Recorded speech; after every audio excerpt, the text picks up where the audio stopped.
Pakistan occupied Kashmir में जैश ए मोहम्मद के एक बड़े कैंप पर भारतीय वायुसेना की कार्रवाई को लेकर विदेश मंत्रालय ने साफ कर दिया है कि खुफिया जानकारी के आधार पर यह कार्रवाई की गई थी।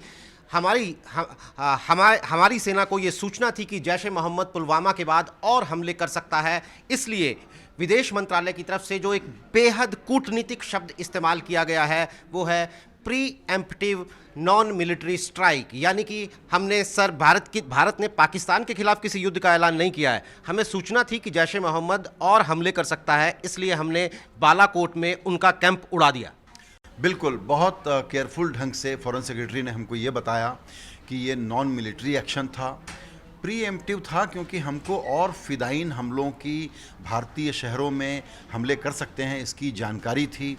पॉइंटेड स्पॉट पर किया गया है जहां पर कि मैसिव ट्रेनिंग कैंप इनका चलता है, जो जैश ए मोहम्मद का नोन कैंप है। ये इलाका पाकिस्तान वाले बालाकोट का है, ये बात फॉरेन सेक्रेटरी ने कही है। लेकिन अब जो अलग अलग सोर्सेज से खबर आ रही है वो ये है कि ये पीओके वाला बालाकोट नहीं बल्कि पाकिस्तान वाला बालाकोट है। इसीलिए फॉरेन सेक्रेटरी ने साफ किया है कि ये मिलिट्री एक्शन नहीं है, ये नॉन मिलिट्री एक्शन है। ये आतंकवाद के ठिकानों को नष्ट करने के लिए है, जिसको नष्ट करने के लिए भारत लगातार स्पेसिफिक जानकारियां दे चुका है। साथ में उन्होंने ये जोड़ा है कि क्रेडिबल इंटेलिजेंस के आधार पर किया गया है। उसके पहले इस स्टेटमेंट को अगर आप ट्रंप के उस बयान से जोड़ करके पढ़ें जिसमें ट्रंप ने कहा था कि भारत कुछ सीरियस एक्शन प्लान कर रहा है, और पिछले 2 दिनों में यूके से लेके जर्मनी से लेके पोलैंड से लेकर के यूरोपियन यूनियन और चाइनीज़ विदेश मंत्रियों की पाकिस्तान के विदेश मंत्री से बातचीत हुई है। जाहिर है कि उस बातचीत का ब्यौरा नहीं मालूम है, लेकिन एक प्रकार का स्टेज सेट किया जा रहा था। एयर स्ट्राइक है, इतना प्रिसाइज एयर स्ट्राइक भारत ने बरसों बाद पहली बार किया है, जिसमें भारत कह रहा है कि मैसिव डैमेजेस हमने उनके किए हैं। अब पाकिस्तान ने इसको पहले खुद बताया, लेकिन वो डिसमिसिव ढंग से बता रहा था कि कुछ पेलोड गिराया गया, कोई कैजुअलिटीज़ नहीं हुई हैं। इन डिटेल्स का उन्होंने भी कहा कि इंतज़ार करना पड़ेगा, लेकिन बहुत ही वेल प्लान्ड एक्शन दिख रहा है, प्रिसाइज एक्शन दिख रहा है, ग्लोबल ओपिनियन को बनाने के बाद लिया हुआ एक्शन दिख रहा है। इसीलिए पाकिस्तान की हिचक भरी जो रिस्पांस की कहानी धीरे धीरे अनफोल्ड हो रही है, हो सकता है कि पाकिस्तान का कन्वेंशनल रिस्पांस भी इसमें ना आए, और भारत इसको केयरफुली इंतज़ार कर रहा है। बिल्कुल। इस हमले में सबसे महत्वपूर्ण बात यह भी है कि आप अंदाज़ा लगाइए इसकी अहमियत का, क्योंकि 1971 वॉर के बाद ये पहला मौका है जब इंडियन एयरफोर्स ने इंटेंशनली यानी समझते बूझते एलओसी को पार किया है और दूसरी तरफ सरहद के दूसरी तरफ जाकर बम गिराए हैं। मैं ट्विटर पर एक बहुत ही इंटरेस्टिंग ट्वीट पढ़ रहा था, किसी ने लिखा हाउ इज़ द जोश, high sir, how is the Jaish, dead sir. तो सर ये जैसा आपने कहा कि कूटनीतिक नज़रिए से बड़ा अहम कदम है, क्योंकि जब हम ये कह रहे हैं कि ये pre emptive non military step है, तो इसका मतलब है कि ग्लोबल लेवल पर पाकिस्तान अपने आप को इसमें अपने आप को हमारे ऊपर हावी नहीं कर पाएगा। यानी दुनिया के नज़रिए से भी भारत के ऊपर उंगली नहीं उठाई जा सकती इस हमले को लेकर। मुश्किल होगा। मुझे लगता है कि दुनिया भर के लोग जो इस वक्त डिप्लोमेटिक चैनल से जो हमारी बात हो रही है, शायद उसमें कहीं न कहीं भारत को अपने सेल्फ डिफेंस में जो कदम उठाना चाहिए वो उठाने का एक सपोर्ट दिखलाई पड़ रहा है। हालांकि जो सबसे क्लोजली वॉच करने की बात है वो ये है कि चाइना का इसमें क्या रुख होने जा रहा है। बहुत इंटरेस्टिंग बात है कि सुषमा स्वराज इस वक्त चाइना, इंडिया और रशिया की जो एक तिकोनी बैठक होती है रेगुलर बेसिस पे, उसमें शिरकत करने वाली थी। अब अभी ये जानकारी नहीं है कि वो बैठक होगी या टलेगी या क्या होगा, लेकिन ये बताने के लिए इस बात का मैं जिक्र कर रहा हूँ कि इंटरनेशनल कम्युनिटी से भारत ने पुलवामा अटैक के बाद बातचीत की और कहा है कि हमारे सब्र की सीमा टूट चुकी है। जो पुराना एक सिलसिला चला आ रहा था कि सबूत दो, फिर हम सबूत देंगे, उसके बाद वो उसको डिनाई करेंगे, ये हम अफोर्ड नहीं कर सकते, क्योंकि हम पर लगातार हमले हो रहे हैं। और तीनों में एक सूत्र देखा गया कि Jaish e Mohammed clear cut specific operator है इसमें, भले पठानकोट हो, भले उसके पहले 2001 वाला हमारा संसद पर हमले का हो, या ये तीसरा पुलवामा वाला हो, तो तीनों में चूंकि जैश ए मोहम्मद है और एलानिया है, तो इसमें आप सबूत देखेंगे, समझाएंगे की गुंजाइश बची नहीं थी। मुझे ऐसा लगता है कि भारत ने जो ऑप्शन पहले भी अवेलेबल था, वाजपेयी जी के वक्त भी अवेलेबल था, इसको एक्सरसाइज नहीं किया था। इस बार डिसाइसिवली उसने एक्सरसाइज किया है और पाकिस्तान को बिल्कुल साफ मैसेज है कि आतंकवादी ठिकानों को, ट्रेनिंग को छुपाने के तौर तरीके को अब हम मानने वाले नहीं हैं। हम सीधा एक्शन लेंगे इस क्वालिफायर के साथ कि ये पाकिस्तान देश के खिलाफ नहीं है, सिविलियंस के खिलाफ नहीं है, सेल्फ डिफेंस में है, आतंकवादी ठिकानों पर है और उस स्पेसिफिक आतंकवादी ठिकानों को ही नुकसान पहुंचाया गया है। इसमें कोई छुपी बात नहीं है कि अमेरिका से लेकर के इज़राइल तक जिस प्रकार की आजकल की बहुत ही प्रिसाइज इंफॉर्मेशन और इंटेलिजेंस गैदरिंग होती है, कहीं ना कहीं भारत के साथ उसका एक्सचेंज पहले से बहुत ज़्यादा बढ़ा है और उसका एक सीधा फ़ायदा हमको मिला है। इतने इफ़ेक्टिव, प्रिसाइज, बहुत ही सोफिस्टिकेटेड ऑपरेशन को कामयाब करने में। शायद यही वजह है सर कि पाकिस्तानी फौजी अफसर भले ही भड़काऊ बयान और बड़ी बड़ी बातें कर रहे हों, लेकिन इमरान खान को ये कहना पड़ा कि भारत हमें पीस का, शांति का मौका दे। बिल्कुल, देखिए इसीलिए आप देखेंगे कि बिल्डअप कैसे हो रहा था। हम लोग कह रहे थे ना कि भारत ने बयान तो दे दिया कि हम बदला लेंगे, छोड़ेंगे नहीं, लेकिन उसके बाद क्या होगा उसको वॉच किया जाए। तो पहले इमरान खान आए ये कहने के लिए कि हम चुप नहीं रहेंगे, रिटेलिएट करेंगे। फिर कहा पीस को मौका देना चाहिए। ये कब बोला? जबकि इंटरनेशनल कम्युनिटी का मूड उन्होंने गेज कर लिया। इंटरनेशनल कम्युनिटी ने भारत के बहुत ही रिजोल्यूट होने का मैसेज उनको दे दिया, क्योंकि भारत ने उनको बता दिया था कि हमारे लिए अफोर्डेबल नहीं है कि अब हम एक्शन न लें इतने बड़े डैमेज के बाद। हम देखेंगे कि हमको कश्मीर को कैसे मैनेज करना है, लेकिन ये सब सरहद पार से हो रहा है और हमको एक्शन लेना पड़ेगा और उसमें इंटेलिजेंस कोऑपरेशन का क्लियर कट रोल रहा है।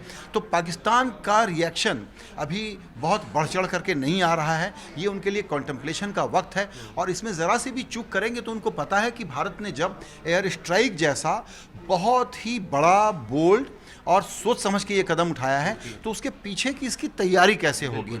जहाँ तक एयर का सवाल है उसमें पाकिस्तान के पास भी वो बहुत बड़े बड़े लड़ाके जहाज़ हैं, लेकिन उसमें हमारी सुप्रीमेसी, हमारी कैपेबिलिटीज़ इस वक्त बहुत ज़्यादा है, तो वो डैमेज बहुत ज़्यादा हो सकता है। और भारत के लिए बहुत ज़रूरी होगा कि ग्राउंड वाली लड़ाई ना हो, क्योंकि उसमें पाकिस्तान के कुछ एडवांटेजेस हैं। इसीलिए पाकिस्तान का जो एक्सपेक्टेड कन्वेंशनल रिस्पांस था वो अभी से रात के 3-4 बजे की घटना है, 12 बज रहे हैं, 8-9 घंटे निकल गए हैं। अभी तक पाकिस्तान का रिएक्शन ये है कि अब क्या करें, इसको बहुत क्लोजली वॉच करना होगा। और एफएस फॉरेन सेक्रेटरी गोखले ने भी बोल दिया है कि हम और सूचनाओं का इंतजार कर रहे हैं और सिचुएशन को क्लोजली मॉनिटर कर रहे हैं, मतलब कि भारत एहतियातन तैयार है। सर अभी ओपन एंडेड प्रेस कॉन्फ्रेंस छोड़ दी, उन्होंने कहा कि अभी हम और सूचनाएं कलेक्ट कर रहे हैं, अभी हम सिचुएशन पर नज़र बनाए हुए हैं। तो यानी जिसे सोशल मीडिया में इस सर्जिकल स्ट्राइक पार्ट 2 कहा जा रहा है इस हमले को, हम ये नहीं कह सकते हैं कि ये पुलवामा के बाद भारत का आखिरी कदम था। अभी हम चूंकि सूचनाएं ले रहे हैं, और भी कुछ हो सकता है।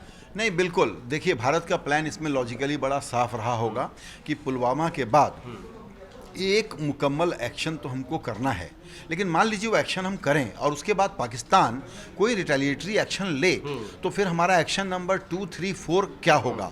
तो इस बात पर बहुत ज़्यादा स्पेकुलेट हम ना भी करें, तो ये मान करके चलें कि भारत ने इसमें हर तरह की तैयारी कर रखी है, जिसमें 2 हिस्से हैं। एक, क्या पाकिस्तान मिलिट्री के तौर पर रिएक्ट करेगा, क्या पाकिस्तान फिर से आतंकवादियों के ज़रिए रिटेलिएशन की मैसेज देने की कोशिश करेगा और भारत में कुछ और वारदातों को अंजाम देने की कोशिश करेगा। तो भारत को इन दोनों मोर्चों पर तैयारी अपनी रखनी होगी, जो उन्होंने पक्के तौर पर रखी होगी। तो क्या ये एक सिंगल एक्ट है या ये मल्टीपल एक्ट हो सकता है? मुझे लगता है कि मल्टीपल एक्ट के सारे सिनेरियो की पूरी तैयारी है। ये डिपेंड करेगा कि यहाँ से पाकिस्तान कैसे बिहेव करता है। पाकिस्तान के पास एक और बड़ा ऑप्शन है, वो ये मान ले कि हाँ ये टेरर कैंप था और इसको आपने ख़त्म किया है, आप हमसे बात करके कर सकते थे, हम करवा सकते थे, ताकि अपनी डोमेस्टिक ऑडियंस को वो कोई स्टोरी दे सकें। लेकिन पाकिस्तान ये भी कर सकता है कि चलिए हम यहाँ रुक करके अब आतंकवाद के जो हमारे कैंप हैं उनको ख़त्म करने के लिए काम करते हैं। लेकिन यहाँ दूसरी समस्या है, पाकिस्तान इस वक्त तालिबान से बात कर रहा है। अफगानिस्तान से अमेरिका को बाहर निकलना है, अफगानिस्तान को लेकर के चाइना के इंटरवेंशन पाकिस्तान के साथ बढ़ेंगे। तो इस पूरे गेम में अभी चाइना के बारे में हमको सूचना नहीं है, चाइना का रिस्पांस रिएक्शन इस घटना के बाद सामने नहीं आया है, वो हमको वॉच करना पड़ेगा। उससे ये क्लू मिलेगा कि पाकिस्तान कैसे बिहेव करने जा रहा है, लेकिन भारत शायद उसको भी फैक्टर इन करके चल रहा है, जिसमें कि उसका मैसेज बड़ा साफ है कि हमारा हमला पाकिस्तान पर नहीं है, आतंकवादी ठिकानों पर है और ये हम सेल्फ डिफेंस में कर रहे हैं, क्योंकि हमारे पास क्रेडिबल इंटेलिजेंस है कि वो और वारदात को अंजाम देने वाले थे, जिसको हम किसी हालत में होने नहीं दे सकते, जो मौजूदा भारतीय राजनीति का हमारा संदर्भ है उसको देखते हुए। सर, मुद्दे को थोड़ा सुरक्षा से पॉलिटिक्स की तरफ लेके जाएं तो प्रधानमंत्री नरेंद्र मोदी पुलवामा के बाद उनके जितने भी पब्लिक फंक्शन हुए वहाँ वो किसी न किसी शब्दों में ये इशारा करते रहे कि भारत चुप नहीं बैठेगा, पाकिस्तान के खिलाफ कड़ा एक्शन लेगा और इस बार ऐसा एक्शन लेगा कि जिसका जवाब पाकिस्तान के पास बिल्कुल नहीं होगा। तो हम ये कह सकते हैं कि भले ही सेना को उसके फैसलों की पूरी आज़ादी देने की बात कही गई हो, लेकिन टॉप लेवल पर फैसला हुआ है। ऑब्वियसली भारत में सेनाएं जो हैं वो पॉलिटिकल लीडरशिप के आदेश पर ही काम करती है, तो ये पक्के तौर पर ऐसा ही हुआ होगा, क्योंकि इस घटना के बाद और फॉरेन सेक्रेटरी की प्रेस कॉन्फ्रेंस के पहले CCS cabinet committee on security की बैठक हुई, जिसको बाकायदा प्रधानमंत्री जैसा कि चेयर करते हैं उन्होंने किया। तो उनके जो पॉलिटिकल मैसेजिंग थी कि इसको हम अब बातचीत का वक्त ख़त्म है, एक्शन का वक्त है, भारत को कोई छेड़ता है तो भारत उसको छोड़ता नहीं है, ये बात बड़ी साफ तौर पर मैसेज उनका कम्युनिकेट हो गया था, इंटरनली भी और एक्सटर्नली भी। इसीलिए मैं इस बात को बार बार हाईलाइट करना चाहता हूं कि ट्रंप महाशय का ये कहना कि भारत कोई सीरियस एक्शन को प्लान कर रहा है, इस संदर्भ में आप देखें तो भारत के लिए शायद यहाँ पर एक जो बड़ी बात हुई है कि पहली बार अनक्वालिफाइड सपोर्ट भारत के इस प्रकार के मिलिट्री एक्शन को, आतंकवादियों के खिलाफ एक्शन को करने के लिए मिल गया है। पाकिस्तान की टेरिटरी में घुसना ये भारत के रक्षा नीति, सामरिक नीति का हिस्सा कभी नहीं था। सर्जिकल स्ट्राइक पहले भी होती थी, लेकिन ये बातें POK तक सीमित थीं।